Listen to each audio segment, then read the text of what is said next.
experience. Okay. Oh, okay. I don't know why. Okay.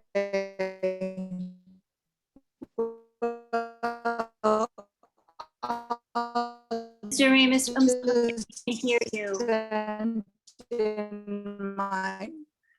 I'll send in. You can't hear me? No. Your audio isn't working. Try turning off your video. Okay. Okay. I'll just send in my comments. I'll just send in my comments. Okay. Thank you. Later. Go next. I'll send in the comments. All right, thank you. I'm sorry about that.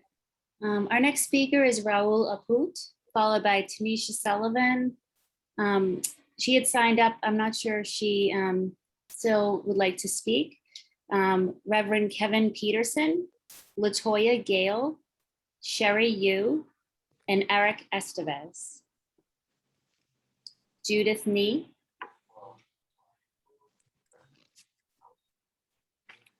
Hello, I want to thank the Madam Chair for inviting me, and I'm happy to be here. It's a great opportunity to present to this group here today. My name is Raul Appet. I live in Chinatown, and I have a daughter who's a rising sixth grader. Decisions you make today will actually directly impact her and her life. I am here to request that you delay the vote and reconsider retaining merit for admission as an admissions criteria. How can you vote tonight when there is this is the first public presentation of this proposal and not much of the public knows about it? I fully agree with you that we should address and improve diversity, but improving diversity through a tiered system is incorrect. I have heard a lot about equity here today, but it should be equity of opportunity, not equity of outcome. What this committee is trying to do here today is to define how many Asians and Africans and Latinos should get into the school, and that is not correct.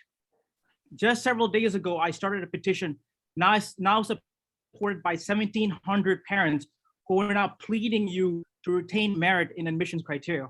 Pushing a vote today on a tiered system when there are 1,700 parents who feel the school committee is rushing and acting unfairly will do grave harm to the confidence and future of our public school system.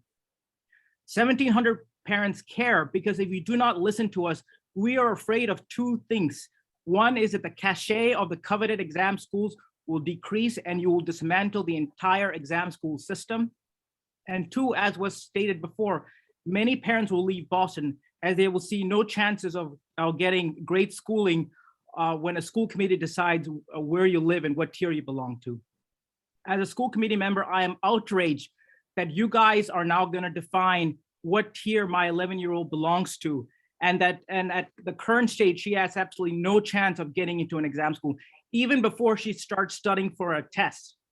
So what incentive is there for other kids just like her who want to work hard and do well?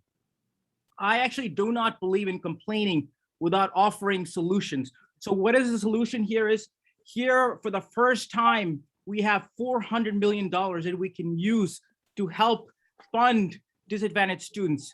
These students should be given tutors, educational tools to help them level the playing field and let them compete in an equivalent fashion. There's a lot of talk about white privilege.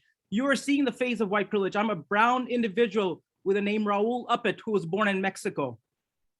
So I ask that you delay the vote for three specific reasons. One is that 1,700 parents do not believe in this. Two is the current grade-only solution with no exams means that the current parents will force teachers to give them good grades.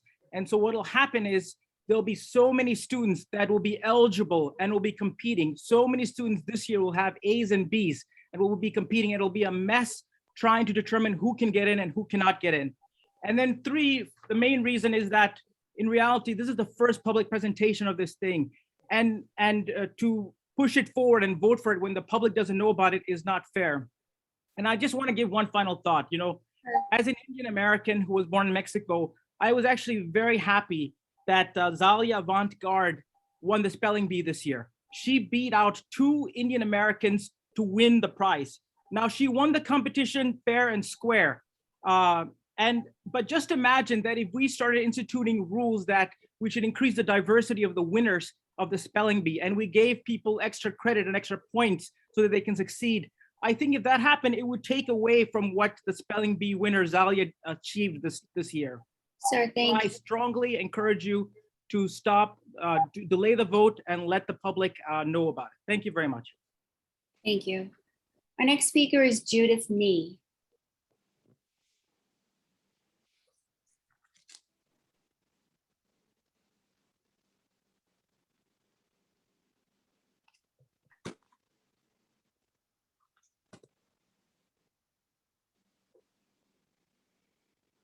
Unmute. Okay. All right. Just a moment. Thank you. I've enjoyed listening to everybody. So I do understand the attempts to make a level playing field and to propel those with no connections or mentors into another level of success in society.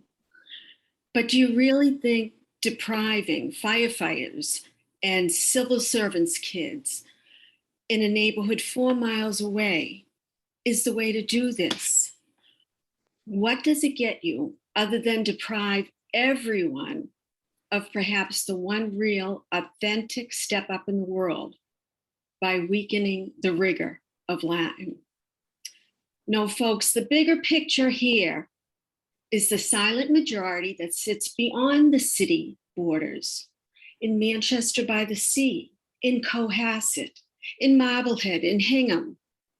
Those towns are the places where white affluence lives, not Rosendale or Westy or High Park. They are laughing at us for eating our young. Cannot that be made clear to our fellow Bostonians? Our fight should not be with each other based on some measly differences in socioeconomic scales. There should be no fight at all. Instead, there should be a recognition of how we can help each other achieve. What schools have the best music programs? Let's send buses there after school for lessons. What schools have the best STEM offerings for SPED kids? Get a curriculum and send it over. If COVID taught us anything, it taught us that we can do anything over Zoom, that if a teacher is engaging and a student is motivated, all boats can rise.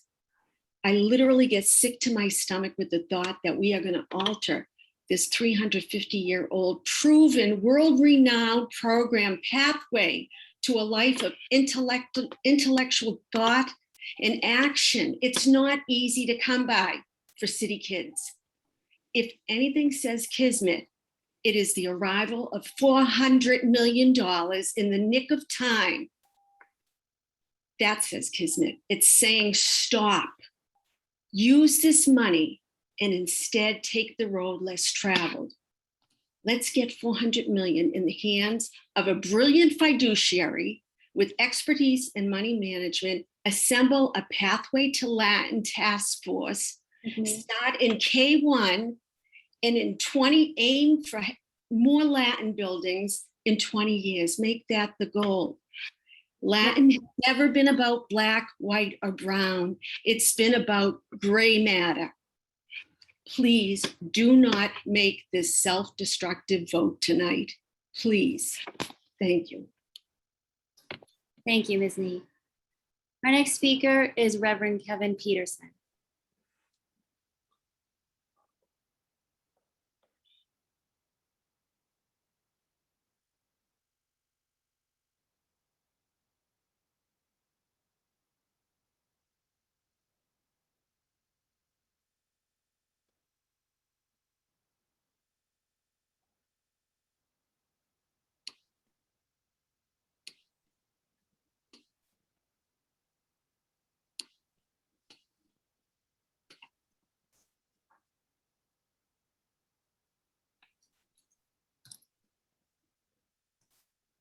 I don't see him signed into this meeting.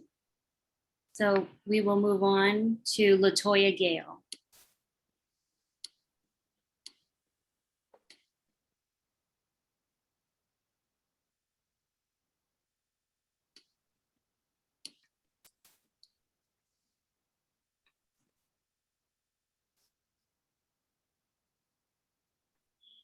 Is Ms. Gale with us?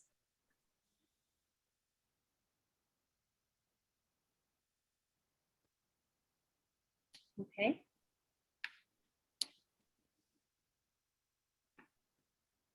My next speaker is Sherry Yu.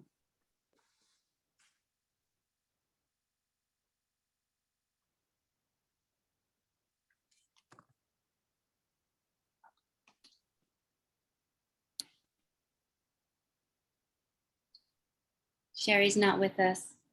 Our next speaker is Eric Estevez.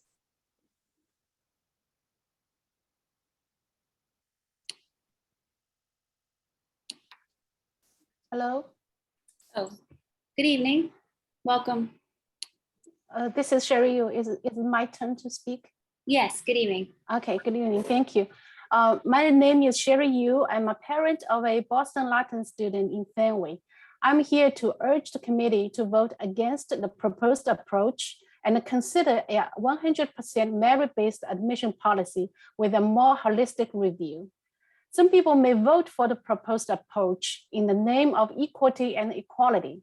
However, such votes may actually lead to educational malpractice, bearing the risk of damaging the reputation of our prestigious schools. In fact, equity and equality do not mean having an advantage by going to a certain school and receiving extra points, but rather accessing to high quality education from K to 12 by everybody.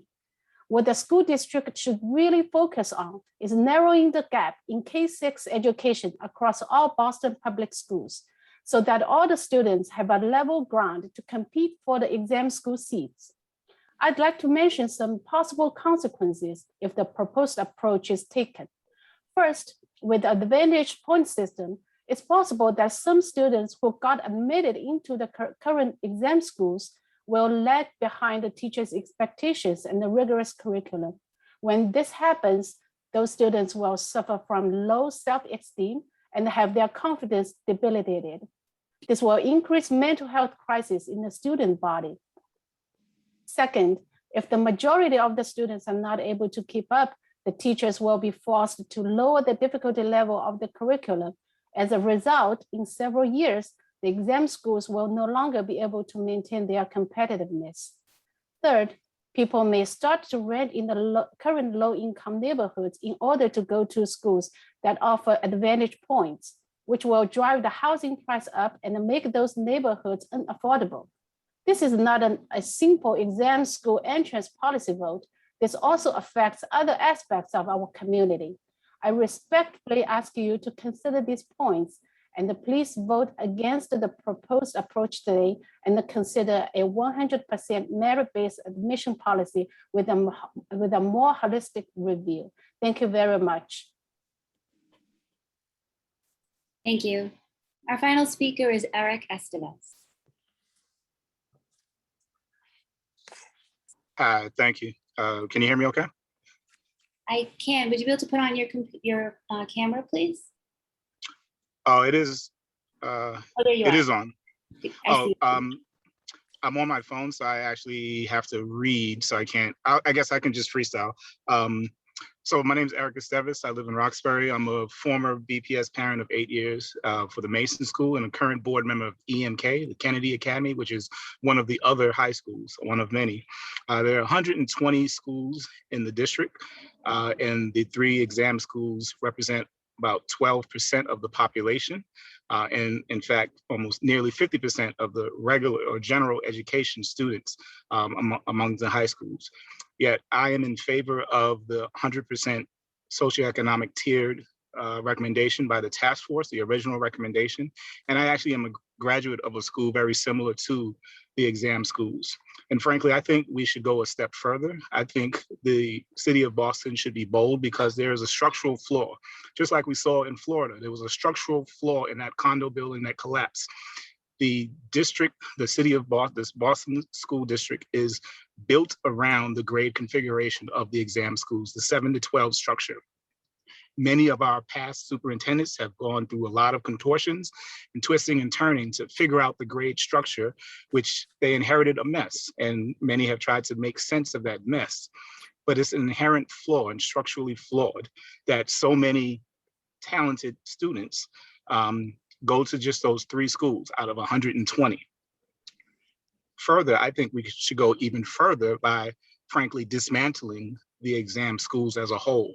I think a complete disruption of educational inequalities in the city and inequities is a bold recommendation, but it's something that we should consider. So I know right now it's a intermediate step about accepting or not a task force recommendation, but I think we should think very creatively, because a large school district like Boston and like many others will always have issues unless it chooses to be very bold and very disruptive. And frankly, I think focusing on either large comprehensive high schools or small learning communities like we used to have is the way to go, and getting rid of the exam school structure as a whole.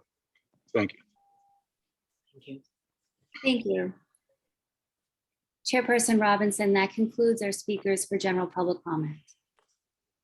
Thank you, Ms. Sullivan. Thank to all of you who spoke this evening and share your perspectives. Your testimonies are very important to us. Our first action item this evening is grants for approval totaling $209,271. I'll now open it up to the committee for questions and comments.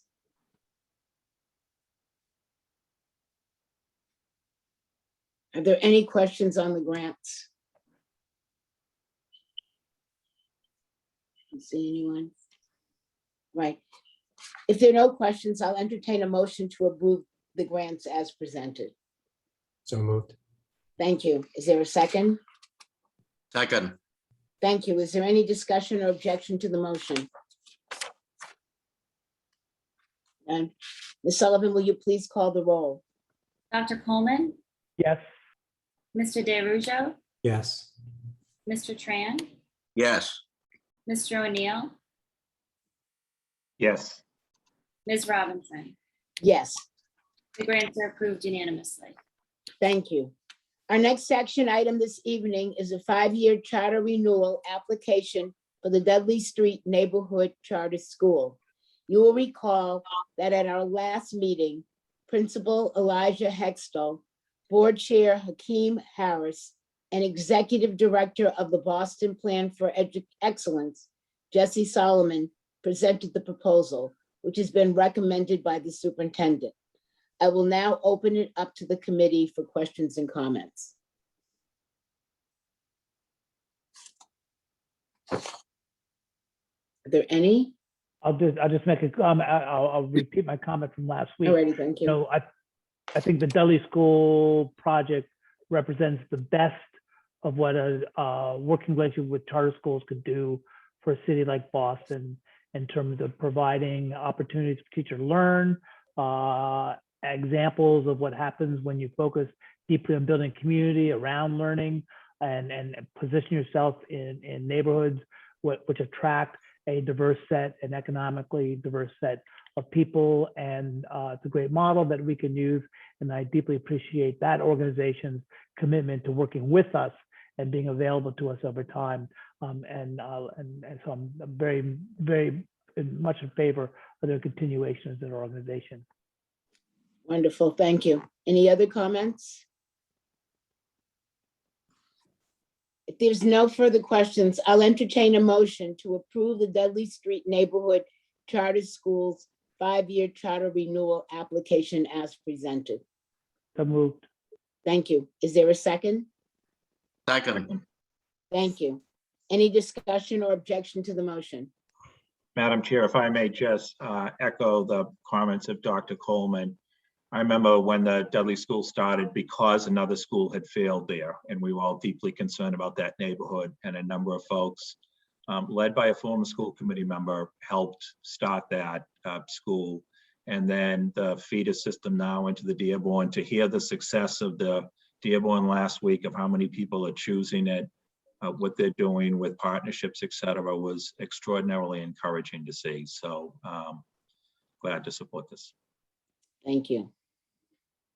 Ms. Sullivan, will you please call the roll? Dr. Coleman, Yes. Mr. DeRusso, Yes. Mr. Tran, Yes. Mr. O'Neill, Yes. Ms. Robinson. Yes, Motion is approved unanimously. Thank you. Our final action item is the superintendent's final exam school admission policy recommendation. I first want to thank the task force for the many hours they devoted to this process, and special thanks to co-chairs Tanisha Sullivan and Michael Contompasis for their leadership. I'm also grateful for the many students, parents, teachers, residents, advocates, and other stakeholders who have shared their valuable feedback throughout this process. BPS is fortunate to have so many people who are deeply committed to our students.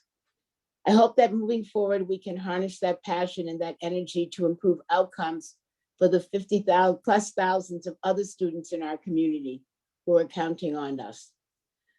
I will now invite the superintendent to give any final comments. Well, I first want to thank you, Madam Chair, for your leadership and the full school committee's leadership on putting together a task force to examine this issue. I want to thank you for your commitment to our strategic direction in the district to be more equitable and to create greater opportunity and access. As stated in our OAG task force, as a commenter tonight reminded us of our vision and our policies that we hold ourselves around our commitments. Also, our commitment to cultivate trust with our community and restoring the trust of our process and restoring the confidence of our public. And I also want to assure the public and the school committee that in fact, we would not be watering down standards or rigor because we are still continuing to keep a B average or better. And I believe that the recommendations brought forward this evening were steeped in deep data analysis. They're backed by evidence.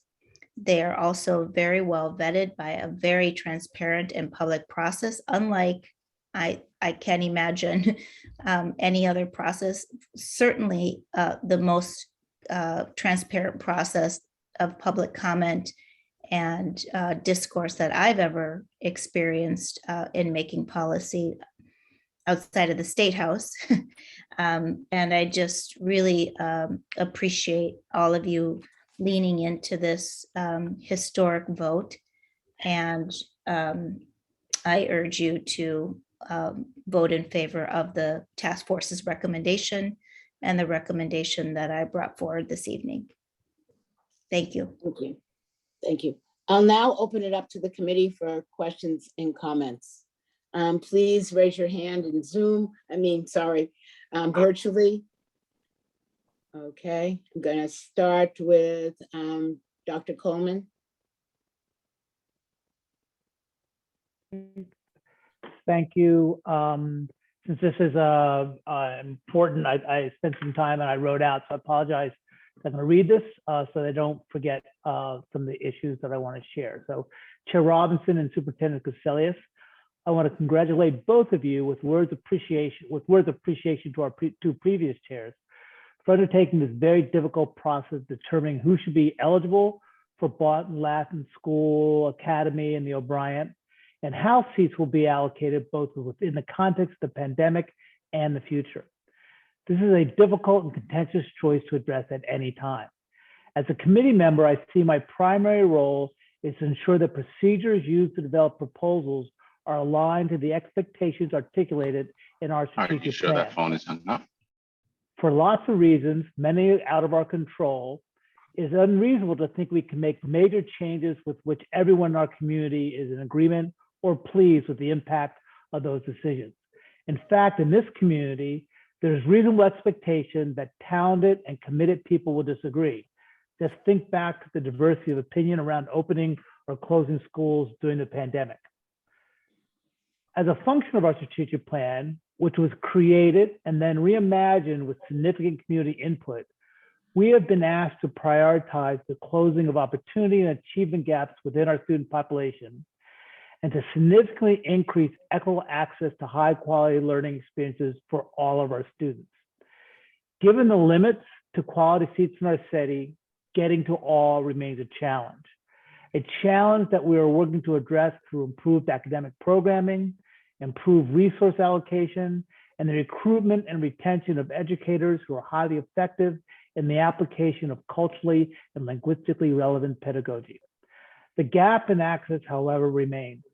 As a function of our strategic plan, we have also asked the district to make sure that all efforts are made to inform the broad community about our planning processes and to solicit significant community input into policy development and implementation. It is my assessment that the district has developed a policy in alignment with our strategic plan. There was a substantive community input that was carefully considered by the task force, to whom we are deeply indebted for the hours of quality time they gave to this process and their willingness to consider multiple possible solutions prior to this final proposal. Change is hard, and it is clear that the impact of this policy creates concern for many members in our community.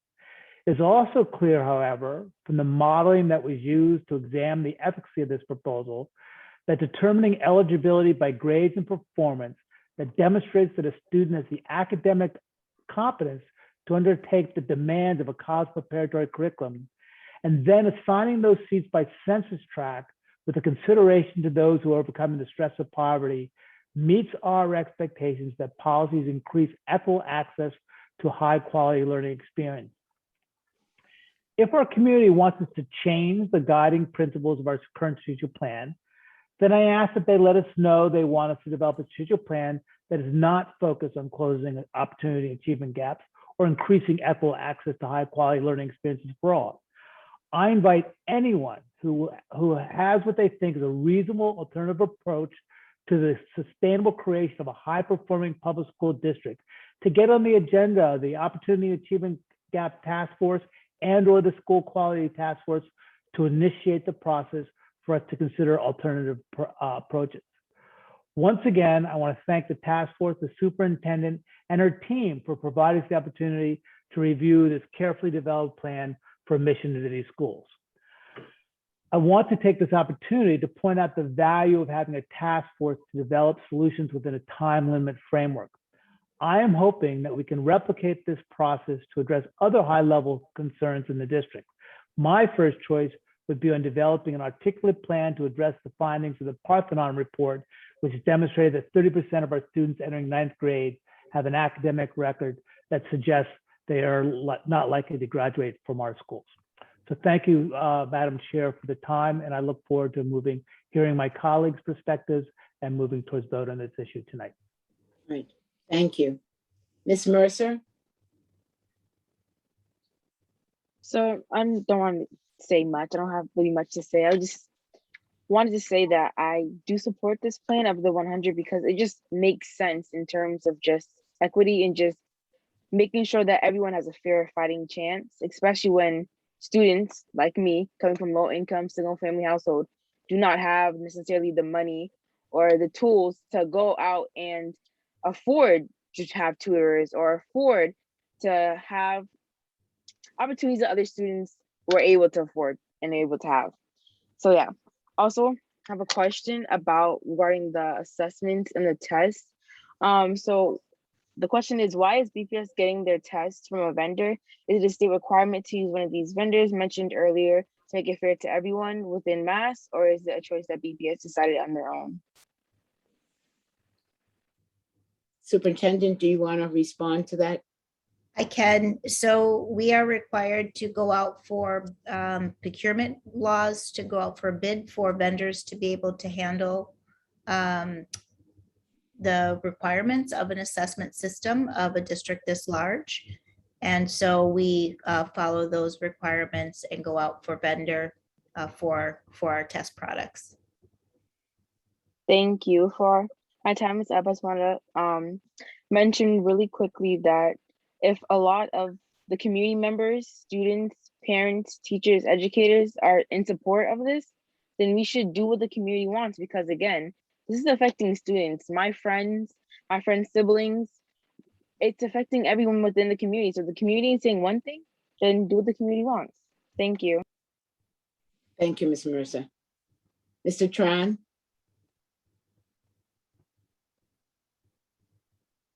Thank you. I thought member Di Araujo raised his hand before me, but thank you for the opportunity okay. to go ahead anyway. I'll try to make it quick. First of all, I'd like to thank the community at large who come forward with testimonies as well as written submissions, voicing their views and opinions regarding this issue from both sides of the aisle, for lack of a better term. Second, I like also to offer my appreciation and thank you to all my friends, many of whom are close friends, many of whom are community activists. Some are very active in the politics of the city, as well as the politics of the state, who had shared their views and opinions regarding this issue as well, personally to me. I like to say that I learned from you. I appreciate your positions, and I take those positions to heart before I make any kind of, while I deliberate this issue and make my own decision. So I know that my decision will please some and displease some, but it is a position that I must take, given the fact that I sit on this committee for the entire community, for the entire city. Well, let's all agree with one very generally acceptable premise in education, and that is the quality of education that our children, our students receive now shall directly correlate to their quality of life years down the road. So how do we transform that premise into some kind of a workable and attainable framework that would benefit all students? In my way of looking at things, I look at the society first. We've come a long way since 1974 with the court decision regarding busing and other issues in education. Those decisions evinced the concept of equity, the kind of equity that we keep talking about until now. Now, 2021, what? 46, 47 years later, is equity really working? Looking at the society right now, I don't believe that equality is the sole threshold that we should uphold in our society. Equality alone is not enough. I believe that some people say equality and equity are two different concepts. I don't think so. I believe that equality, in order to reach fairness, must be corroborated, must be supplemented, enlarged, modified by equity. Where we've been talking about different categories, different factors that affect certain groups of people through no fault of their own. And those factors are real, are prevalent, and are here today. until now. So thank you for all the views that try to convince me one way or another. As I said, I sit on this board with one thing in mind and with one commitment. I like to see the enlargement of equity that was evinced by the court way back 40, almost 50 years ago, and we're still not practicing it. So for that,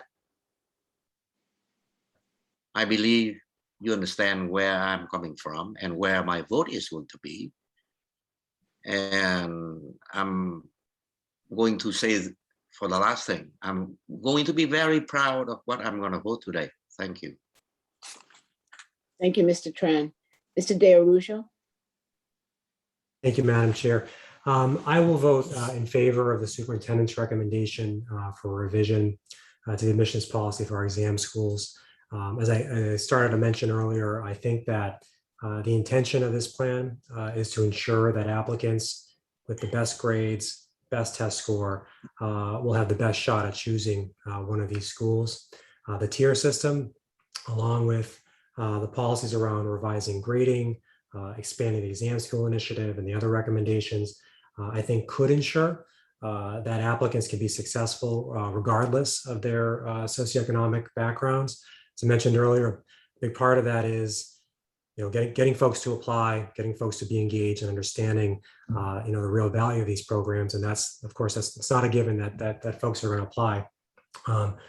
I do think the policy does make some important innovations and that revise the admissions formula, a formula that I believe a better part of the durability of the post kind of court case formula was that it was operationally straightforward and easy. And I think that was a big part of the durability.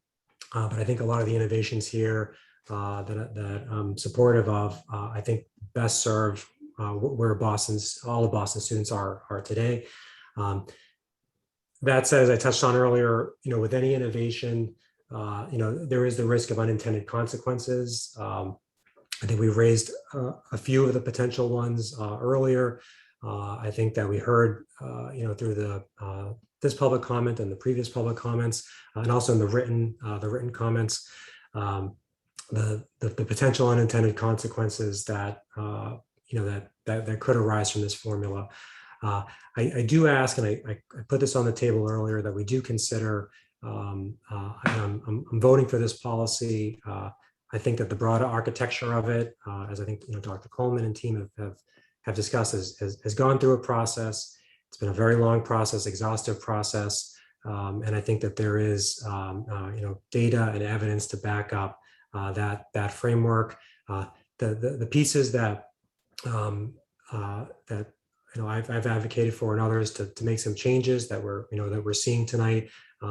I do ask that maybe before our September board meeting that we get a sense of now when we're going to. And by we, I mean when the district team is going to sit down and actually implement this, that we can make sure that we understand the changes that we've made tonight, what those impacts are going to be. I think the district's done a great job up to this point with the simulations, and even actually just for me as a committee member, understanding not just the quantitative pieces, but qualitatively what certain programs are, what they mean, who's in charge of what. And I think that it's important, as the superintendent also noted earlier, to have that transparency and make sure that the kids, especially that are going to be impacted by this in the fall, that we have that in place and that understanding in place on what we're voting on tonight before that policy is put into place. I'll also say, just as a general matter and just reflecting some of the comments here, I very strongly believe in the importance of these exam schools. I think I do share my colleagues and other comments that as a district, focusing our efforts on the areas that really need our support. Dr. Coleman talked about what our next kind of deep dive should be. I've been focusing a lot on special education, and that's been raised a number of times, and I'm really looking into that. And I hope that we can, do a deep dive to make sure we have the best models across the city for that. But I will say on the exam skills, for me personally, and just as a point of personal privilege here, they were fundamental for me to get to where I am today. Like many, I think, who described their experiences. I was raised by a single mom, came to this country from Colombia to make a better life, went to Head Start. My mom entrusted me to BPS. She had to work 3 jobs to make ends meet. And, she would leave at 6 in the morning. She'd come home at 10 at night, and really just hoped that at the Bradley, at the Humana, and then at the Boston Latin School, that I was getting a good training, good education, and certainly at all those programs, and certainly at my exam school, the Latin School, I certainly got all of that, and more importantly, I think I got a network of folks that mentored me, supported me, paid for me to have internships at the City of Boston, to be a White House intern under 2 presidents, which they helped me to get. They helped me to get those internships. And so for an immigrant kid from poverty to, it really is the American dream, right? It's to have people give their time, their resources, the great teachers, the great administrators, and they've inculcated into me the values of hey, now I'm privileged, and my kids' generation is very fortunate not to have to go through the financial turmoil and you're legal, you're not legal, all the challenges that my family faced up until now. We're very extraordinarily fortunate, and also to have that value of, if you're blessed and you're fortunate, to give back. And I've been very proud to volunteer at different schools at BPS, but also at the Boston Latin School for over 20 years, and to be able to give back. So these programs are really important. They have been engines of social mobility for the city of Boston. Thousands of graduates have come through these programs. I know we focus a lot on the on the gold medals, the kind of the individuals that become, the big politician or the big lawyer or the big, college president or whatever. But, these schools are basically the backbone for Boston's middle class. A number of the graduates remain in Boston.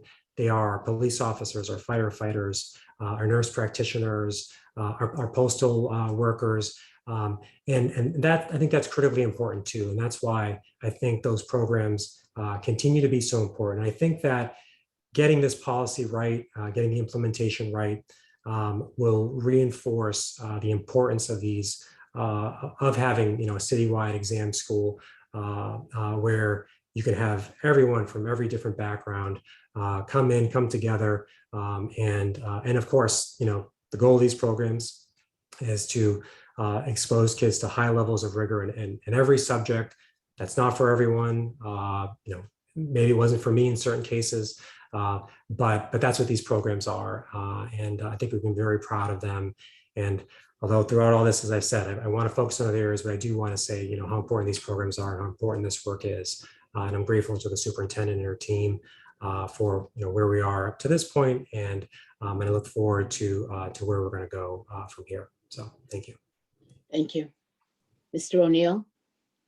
Thank you, Madam Chair, and thank you to my fellow members. I want to thank all the members of the public who have written us and emailed us and left messages and signed petitions, and importantly spoke at. We've been looking at this issue for almost a year since the superintendent told us, the contract was ending with the previous exam provider, and putting it out an RFP, and then the pandemic hits, and so having to make adjustments. And just tonight alone, not even thinking about the last several weeks of public comment that have been so valuable, and you can see impacted in the superintendent's recommendations tonight. Just tonight, we heard from folks who are asking us passionately to keep it 100%, keep our exam schools 100% merit-based. And folks also saying, let's make it a lottery, or let's get rid of the exam schools and spread the equity across all our districts. And so, you know, when you have two divergent viewpoints like that, and then we heard from many people that understood what the superintendent was put on the table is in effect a compromise, and compromise that they were willing to support. So when you have that divergent set of opinions, we had 13 very brave people step up and agree to look at this in real detail. And we as a school committee, you know, last year approved a very specific charge for that task force. And we asked them to do a number of things. We asked them to make a process easier to understand. We asked them to have emphasis on equity, but also maintain rigor. We asked them to look at alternatives, particularly from other cities, consider about assessments, and also consider lessons learned from the past year and evaluate that, even though those students have not yet started, but just from the process. We asked them to do it as a task force of the school committee, which meant open meeting law, that every meeting, as in ours, had to be public, had to have public comment. And they went through a very thoughtful, deliberative process over 5 months that, as an observer, I was extremely impressed to see. And there is precedent for this on our school committee, on this school committee, because we've done this around student assignment. We have done this around school quality. We've done this around English language learners. We've done this around, as we heard tonight, the opportunity achievement gap. And we even did it, a version of it for code of conduct with the COCAC committee that was put together. In each case, this committee asked people to come from across the city, step aside, look at an important topic in depth, and come up with the solution for us. And the precedence is, in almost every case, we appreciate the work done. We think thoughtfully about what their proposal is. And in almost every case, we have accepted their proposal, maybe with some slight changes. And I think what the superintendent has put on the table tonight is reflective both of the work of that task force and of an acknowledgement of some of the feedback that we've heard in the public listening sessions that we held, as well as what the task force members were saying. So it is a compromise position in many respects. We have heard that tonight. And as someone who has always, in my time in school committee, strove for consensus, strove to move us forward or work to move us forward, but while still doing it in a way that allows people to understand why we're doing it. This is a plan that I'm comfortable, or a recommendation from the superintendent that I am comfortable supporting. It may not be the plan that I personally would have drawn up in 100% of the way, but to me, the most important thing is this is a plan that respects the charge that we laid out for the task force. We asked them to do a number of things, and in my mind, they have checked every single one of the boxes in a very thoughtful, deliberative manner, in a way that moves forward in equity and maintains rigor. And so I am deeply appreciative to the task force co-chairs, Ms. Sullivan and Mr. Konopassis, all the members of the task force, and to the superintendent and her team that staffed this effort all the way along, Ms. Hogan, Ms. Roberts, et cetera, from the school committee itself, Ms. Parvex and Ms. Sullivan, who have been there every step of the way as well. This is an important moment for the city. It moves us forward in a positive way, and I'm pleased to support it. Thank you.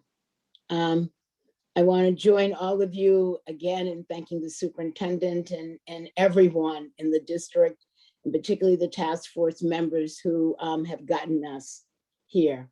I don't want to repeat what my members have said, but I do absolutely agree that we have come to a place where we are ready to move this district forward. It's interesting that a lot of this happens around 6th grade. 6th grade is sort of the midpoint of children's education.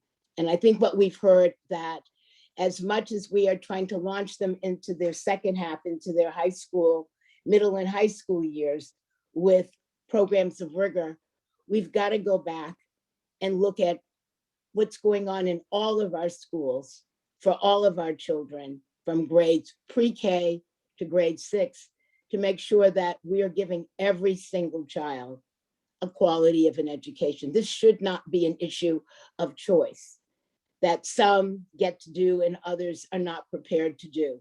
There's no reason why, as of tonight, the clarion call goes out to all of us that we may be making a vote to move forward around access, but for every single classroom and every single teacher and every single parent from pre-K on, we've all got to look in the mirror and ask, are we ready to provide all of our students with what they need? So so that we will have a myriad of students ready at 6th grade to take on the wonderful opportunities that we're all working as we also put Mass Core into place and high school redesign so that we have 30 wonderful choices and not 3. People choose, I mean, this city has told us they want quality. They're not afraid of hard work for all of their students, and that there should be a place for every single student that a parent feels equals the opportunity they feel that they want. That's up to us. We have 30 high schools. There's no reason that we only have 3 that people feel that they want to be able to go to.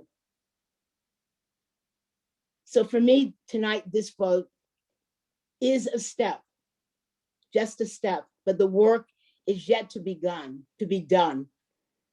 in every department, in every school, in every home, to say, if this is what we want for our students, then we all have to turn our sights and work towards it. So I thank you for the vote. I thank you for bringing us to this place. As a lifelong Bostonian myself, a graduate of Girls Latin School, and as I said, I went in the years where there was no test. I know the 3 of us who are all Latin School graduates had different entry experiences. And also Dr. Coleman's mother, who was a student at Girls Latin School and came in under a different set of circumstances. We've all had our own admission stories. We've all had our Latin school experiences. And for each of us, even though different, it did play a critical piece in our lives. We want a high school, whether it's an exam school or any kind of school experience, for each and every one of our students to be the same. And we have spent a lot of time dealing with a small fraction of our students. And Superintendent, I hope that we will be able to have task forces to deal with Madison Park, with the McKinley schools, with all of our schools. We need to have as much passion and hours put into the planning, the reorganizing, and the commitment to make sure every student, no matter what school they get to go to, will feel the pride, will feel the support. So this for me, again, is just the beginning. And I guess with this, we will now get ready to take the vote. Thank you all. So I think we are here. So if there are any further questions, anybody else, anything they'd like to say before we move forward to this vote? Okay. Madam Chair, Yes. Sorry, there is that piece that I want to add that, and maybe I'll articulate this, and I don't know if the superintendent can comment on that, to the extent that what we're voting on is different from the task force's policy. And I know there's some changes that we're supportive of, that the superintendent and team can report back to us on that within, by September. I don't know if it's by the September meeting. I don't know if folks are agreeable to that. Just on those changes in particular. Superintendent? Yes, I would be glad to provide that. I'll work with you afterward on what specifics you're looking for. Great. Do we need to change the vote to include that, or can we just say that that will be pro forma? My assumption would be, Madam Chair, Now, may I is just sure. just Mhm. give a piece of advice on that as the Okay, chair sets the agenda. And this is quite frankly, very routine from past task force recommendations and implementation as the superintendent works through implementation, and sometimes things need policy. And so I think Mr. DiRusso has a suggestion that the superintendent just said should be glad to. So it simply means you just put it on the agenda at a we certain put it on the agenda at every meeting. well, not at every meeting, Well, but not at every a, meeting. you know, but not- I think what Mr. the DiRusso was updates, yeah. suggesting was at a certain point in the future, as the superintendent is working through implementation, that she just, you know, we put on an agenda item that calls for an update on the implementation plans. I think that's what you were getting at, right, Mr. DiRusso? Yes, and if I may suggest, the September meeting, so right before, you know, this is going to be, you know, fully implemented for the coming year. Right, so we would like an update on those particular issues at the September meeting. Yeah, the difference between the task force recommendation and then the plan that we're voting on tonight. So are you talking, can you be a bit more specific in terms of what the pieces are that you're interested in having the update on, just so we're clear? Sure, I think, you know, Vice Chair Neal highlighted it earlier, the change on the 50% to the 40% and the impact Yeah, there. just wanted to be clear. Yeah, and then I can submit for the record kind of those pieces, and I just think that, you know, especially given public comment, we've heard that some of those changes, we just want to make sure that they're going to have the impact that we're intending, and so I assume that, you know, post tonight, the district and us will probably hear as families react more clearly on those changes. So. Okay. I think that's clear. And yes, we will look to putting those things on the agenda. Okay. So if there are no further questions, I'll entertain a motion to approve the superintendent's final exam schools admission policy recommendation as presented. So moved. Thank you. Is there a second? Second. Thank you. Is there any discussion or objection to the motion? Ms. Sullivan, please call the roll. Dr. Coleman, Yep. Mr. DeRusso, Yes. Mr. Tran, Yes. Mr. O'Neill, Yes. Ms. Robinson. Yes. Motion is approved unanimously. Okay, again, thanks everyone for their hard work, and let the even harder work begin as we go through to begin to implement this proposal. Thank you. Our first and only report this evening is charter amendments for Up Academy Boston and Up Academy Dorchester. At this time, I'd like to invite Michael Bauer, Chief Operating Officer, Up Education Network, and Caroline Burke, Director of Enrollment and Governance, Up Education Network, to present their report. Hello, everybody. Can you hear me okay? Yes. Great. Thank you so much, the school committee, for the opportunity to present tonight. My name is Mike Bauer. I'm the Chief Operating Officer for Up Education Network. Tonight, I'm here to present 2 amendments to the committee as part of our Horace Mann Charter governance model. You could go to the next slide, Caroline. Thanks. Before I get into the details, a little reminder about who Up is. We've been proud partners of the district over the last 10 years. We operate 5 schools total, 2 in Lawrence and 3 here in Boston. In Boston, we partner with the district to operate Up Academy Boston in South Boston, Up Academy Dorchester, and Up Academy Holland, both in Dorchester. You can go to the next slide. Tonight, as part of our Horace Mann Schools, Up Academy Boston and Up Academy Dorchester, we are presenting 2 amendments to our charter. The MOU between Up Academy Boston and BPS, and the management contract between Up Education Network and Up Academy Boston and Up Academy Dorchester.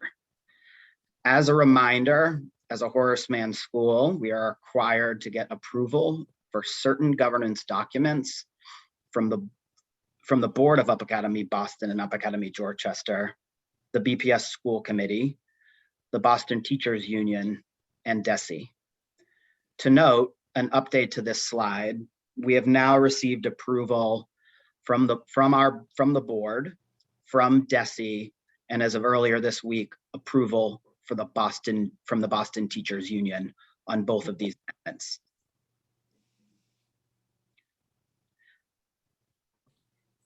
Both of these amendments are being updated because the terms have expired as of July 1st, and they're due to be updated. Both these amendments have very minor changes from the last time they were updated. For the MOU between Up Boston and BPS, we spent a lot of time last year making changes to the MOU to align with BPS and other Horace Mann schools in the city as part of our charter renewal. We are simply updating this because our charter term starts on July 1st of this year, and we are updating some of the language around equity that accurately reflects our valued partnership with the BPS's Office of Equity. For the management contract, we are simply updating the contract as it expired, and we are looking to renew it. We are only updating the management fee cap to reflect changes for inflation. Again, these amendments have been approved by our board, the board of Up Academy Boston and Dorchester, DESE, and the Boston Teachers Union. That concludes our presentation, and I'm happy to answer any questions that you might have. Thank you.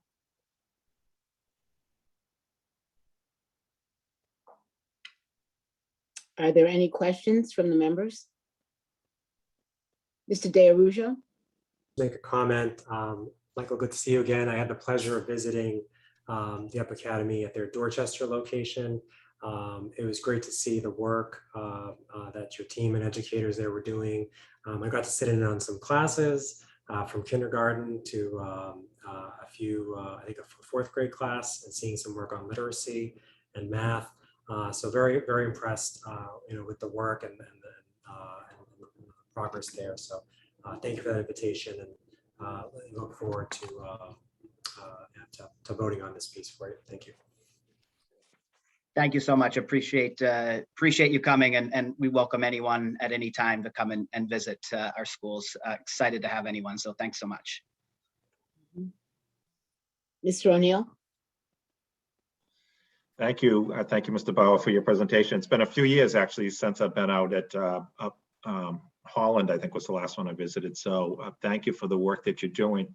I just have a quick question for you. I deeply respect, that we have a system of autonomy here in the system, and that we have a history of autonomy in many respects for good reasons, and it ranges from pilot schools to innovation schools to full Horace Mann charter schools. Having said that, we also have certain occasions where it makes sense to have more of a centralized approach. And in education, obviously, the pendulum flips back and forth over time. And as you well know, a regular topic this committee would bring up when innovation schools, pilot schools, or in-district charter schools would be before us, is we would ask about code of conduct, because that was an example where this committee felt it was important for a approach that all of our students could understand, because to students and families, there may be less of a focus if they're at a pilot or an innovation or a in-district charter. It's kind of inside baseball sometimes, right? But there have been a couple more examples coming up where a centralized approach can be worthwhile. And and an openness to a centralized approach from schools that do have autonomy. And I'm thinking of tonight's discussion alone, so that we are now going to have grades in the future on science and social studies, as an example. And, you know, you heard Ms. Hogan very carefully answer that all of our schools have the availability to have the MAP assessment, which was a polite way of saying that not all the schools decide to use the MAP assessment. They may use their own assessment tool, you know, a school with more autonomy. So as we're making some decisions on trying to make sure that all of our students across the district have opportunities, can you talk to me a little bit about your philosophy? And I'm sure the MOU has some language, but if the superintendent and the team says, well, we'd really like you to have this curriculum for, you know, these 4 classes that are, you know, we're trying to get to a centralized grading approach, and the curriculum then becomes important because it's going to be on the MAP assessment, and that is opportunity for students to get into the exam schools, et cetera. So help me out with your thought about autonomy versus when the superintendent says it's important to have a bit more of a centralized approach. You know, at the high school level, it's obviously Common Core, but, you know, for your schools, it would be more some of the issues I just raised. Yeah. First of all, I really appreciate the question. And I really appreciated, you know, listening to, you know, the discussion that the committee had, particularly around, you know, like high school and exam schools in particular. You know, as part of our vision as a school, like, you know, something that we pride ourselves on is for our students to cultivate their sharp minds, share their kind hearts, and explore their path and potential. And, you know, their path and potential is certainly, you know, what we, you know, where we're doing a lot of more thinking around right now. And, you know,